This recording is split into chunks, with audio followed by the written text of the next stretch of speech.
So normally I talk about strategy and data and none of that today. None of that at all. I'm going to be really, really, really practical. And these are practical things that will make a difference. I'm also going to focus on getting people to take risks. So small things that you can do that will get people to take risks. And it's all about stuff that doesn't cost money. The most that anything costs is £82.50. And I'll show you that in a bit, the £82.50. So top tip number 1 is understand your audiences.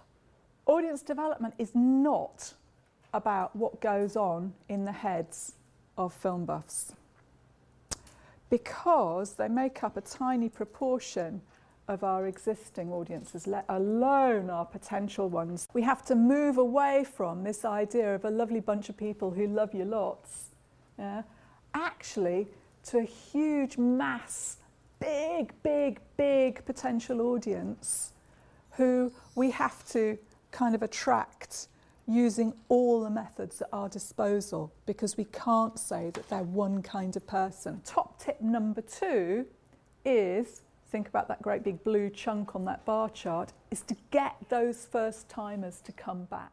If they haven't been for a year, don't ignore them. That means that they're ripe to come back. Remember that thing about if the proportion of people who are lapsing?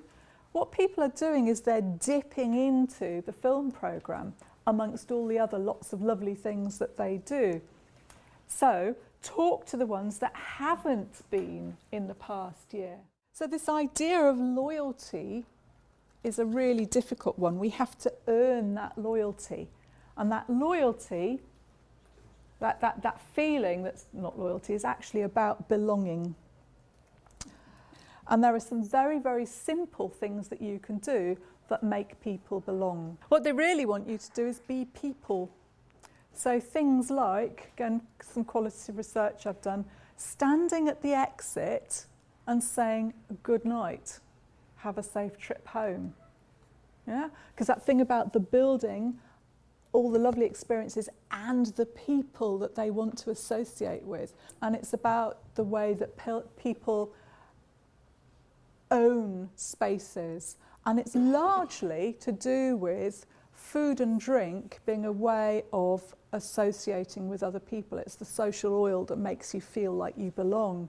You know, whether that's your Italian cafe at Cinema City, a gorgeous Italian cafe at Cinema City, or whether it's, you know, having coffee and popcorn like they do at Stamford Arts Centre.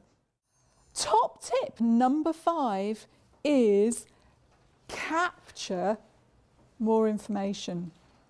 Here's somebody at a box office, and all she's doing is she's got an Excel spreadsheet and she just puts in first name, last name, and either an address or an email address, and they capture about 90% of their ticket buyers, even on the door.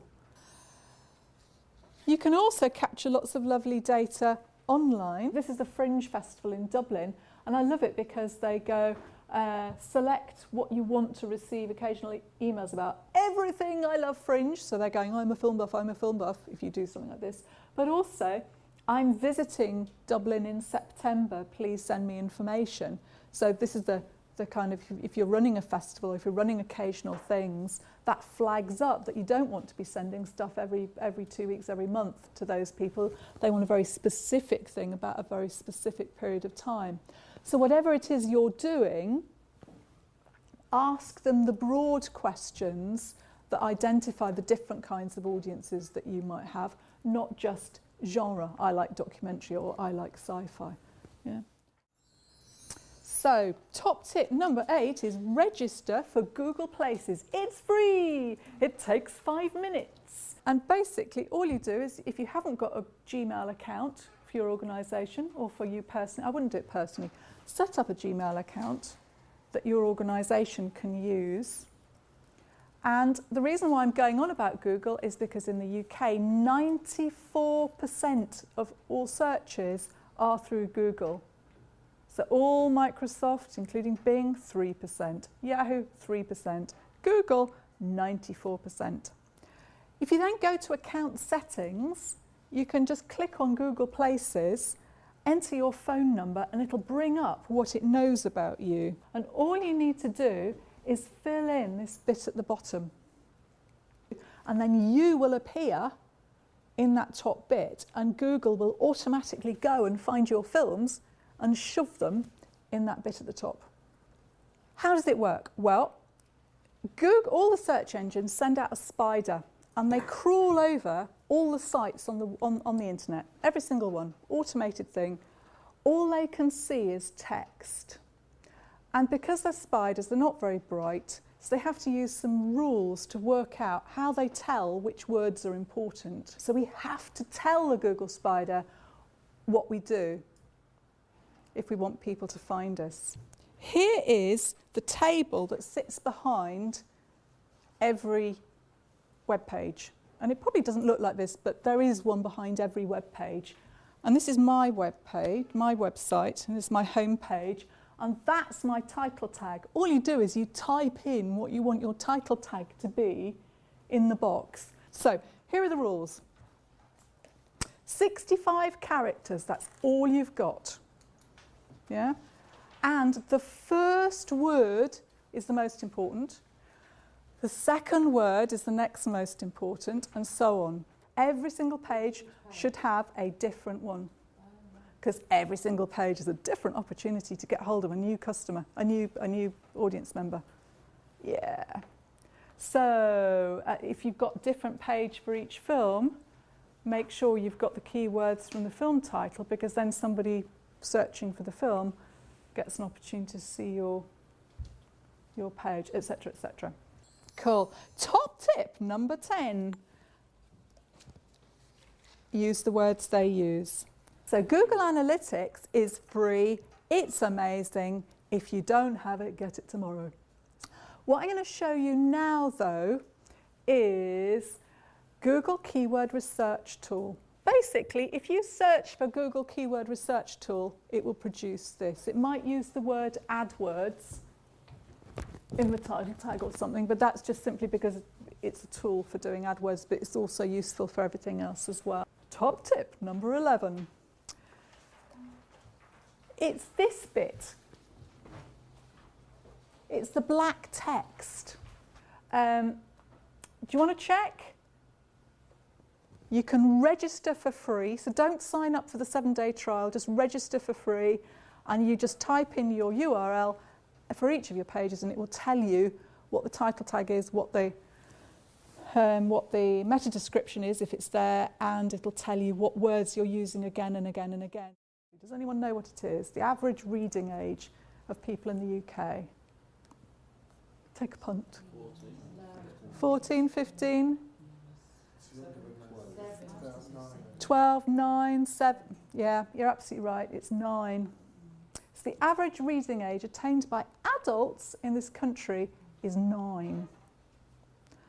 Audiences go, please tell me stuff that I can understand. People don't read on the internet, they just scan. So we've got to make it really, really, really accessible quickly. Yeah? So you could achieve miracles in terms of getting new audiences just by simply reducing the reading age of your copy. One of the big things is tell the story. So do you remember how many, I think there's 9 out of the 15 films that Sean showed us at the beginning, in the top 3 reasons to attend was the story appealed. Reducing prices doesn't attract new audiences and it doesn't get people to come to more risky things. Big piece of research that we did in Ireland, and look, the person with the highest price has got the biggest audience up in this corner here. Finally,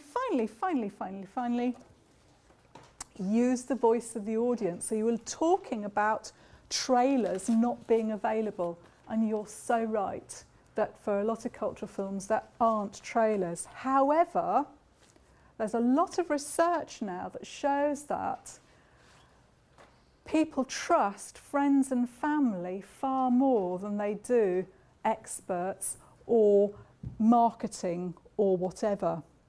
So a lot of cinemas are playing around with producing their own trailers. Find someone like the audience that you want, get them to come along, £82.50 for a flip cam.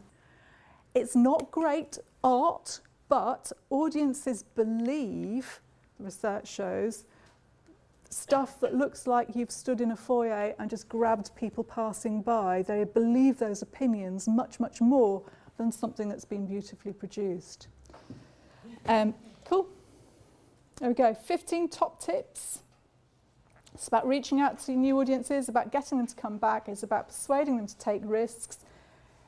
If you've done anything that contradicts anything I've said and you can prove it, tell me, because I'd love to hear from you. The word is cinema, and that's why I was going on about cinema on your print as well. Film is for buffs, cinema is what normal people do.